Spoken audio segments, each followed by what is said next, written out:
Seguindo, né, o André Luiz está acompanhando o Calderaro ao momento de instrução do instrutor Eusébio, e ele vai descrever um pouco quem que é o público do Eusébio. Ele vai falar que tem mais ou menos 1.200 pessoas ali, sendo 20% trabalhadores e 80% espíritos, que seriam os aprendizes candidatos a esse discipulado para o desenvolvimento dessa tarefa de socorro espiritual. Ele fala que essa comunidade, o foco dela essencial é a busca, ajudar as pessoas, a manifestação do equilíbrio, né, de querer ajudar a estabelecer na Terra, do ponto de vista mental, o equilíbrio entre as pessoas, né, o equilíbrio mental, o equilíbrio espiritual. E um dos aspectos que ele fala que comprometem, que estão dificultando isso, nesse sentido, é que tem um surto de inteligência na Terra, mas uma paralisia do sentimento, e isso coloca a razão em situação periclitante. Ou seja, se você desenvolve a sua inteligência, mas não desenvolve a sua inteligência emocional, vamos dizer assim, basicamente, a sua inteligência espiritual, né, se a gente não cresce também em sabedoria nesse sentido para manter o mínimo de serenidade na vida, a gente pode nos desequilibrar, porque a inteligência não resolve as questões do sentimento, por mais envolvida que ela seja, né? Existem outros tipos de inteligência que a gente vai vendo, que ele vai comentando aqui como formas da gente também conseguir se equilibrar nesse momento de renovação, de transição planetária, né? E fala da importância aqui, né? O acaso não opera prodígios. Qualquer realização há que se planejar, atacar e pôr a termo. Para que o homem físico se transforme em homem espiritual, o milagre exige muita colaboração de nossa parte. Ou seja, realmente a proposta é de ajudar a gente aqui a nos transformarmos, né? Não só em homens físicos e caminharmos para um homem espiritual. E isso exige tempo, esforço, etc. Alguns aspectos do traços psicológicos de Calderaro. Quando André Luiz começa a observar Calderaro e fala muito, né? A boca fala do que está cheio o coração, né? Quando André Luiz também descreve Calderaro, ele também está falando da capacidade dele de enxergar esses aspectos no Calderaro. Ele fala, Calderaro nesse particular não deixava perceber qualquer dúvida. A bondade espontânea era indício de virtude e a inquebrantável serenidade revelava-lhe a sabedoria. Ou seja, põe aí a bondade como expressão de virtude e serenidade como expressão de sabedoria.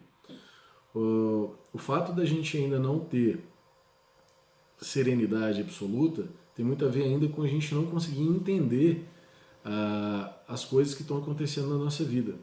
Então, às vezes a gente manifesta sintomas, né, aí de ansiedade, de desequilíbrio mental, etc., porque a gente ainda não consegue compreender a importância e o significado das coisas de um ponto de vista mais espiritual.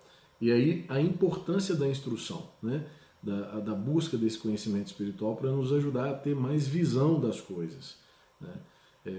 Isso muda tudo, né? Nós temos um caso interessante do Chico Xavier, que ele entrou no presídio, né? E tinha uma pessoa acompanhando ele e tal, e a pessoa falou, olha, aqui deve tá cheio de obsessor, né? E aí o Chico fala, não, aqui está cheio de mãe, né? Os obsessores já fizeram o que eles tinham que fazer antes das pessoas serem presas, né? Mas ali estava um amor de mãe, expressão de misericórdia, de crescimento, né? De amparo, de auxílio, a presença de Deus. No fundo, as mães muitas vezes refletem a própria presença de Deus, que é quando todo mundo discrimina um criminoso e deixa ali como um réprobo da sociedade. A mãe é uma das poucas expressões, muitas vezes, desse amor que representa Deus, que é aquele que acredita que todos nós, independente do crime que tenhamos cometido, merecemos o amparo, o amor, e um dia iremos nos tornar aquilo que nos espera no futuro, né? Então, isso muda tudo, porque aí a situação de desespero, né, muda, porque você consegue compreender de uma outra forma a situação daquele espírito, e ele mesmo consegue compreender de uma outra forma, se colocando numa posição de reequilíbrio, né?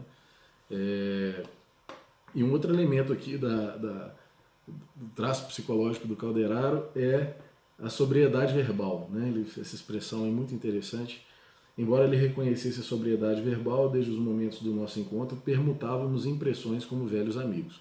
Então ele destaca que Calderaro não desperdiçava palavras, mas que num clima ali de mais intimidade na relação de instrutor-aluno, vamos dizer assim, eles tinham uma certa informalidade no trato que permitia essa troca de impressões assim de uma maneira mais rica, né? Dando a entender talvez que com menos formalidades, né? Que também é muito interessante. A gente lembra daquela expressão, né, da Bíblia, né, que no princípio era o verbo. A gente realmente, se a gente for parar para pensar, quanta coisa realmente começa com a palavra, né? E nós somos responsáveis também nesse sentido, porque a palavra que a gente diz, ela desperta coisas nas pessoas e imagens mentais nas pessoas. Então, no princípio era o verbo, e realmente no começo, tanto de grandes realizações do progresso, começa com a reunião de 2, 3, 10 pessoas, né?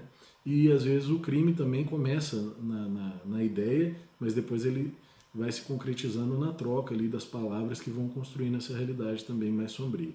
Então, para a gente refletir sobre como temos utilizado as palavras nos modelando a partir das características do caldeiraro, né? Eu vou parar por aqui e a gente segue no próximo vídeo. Um abraço.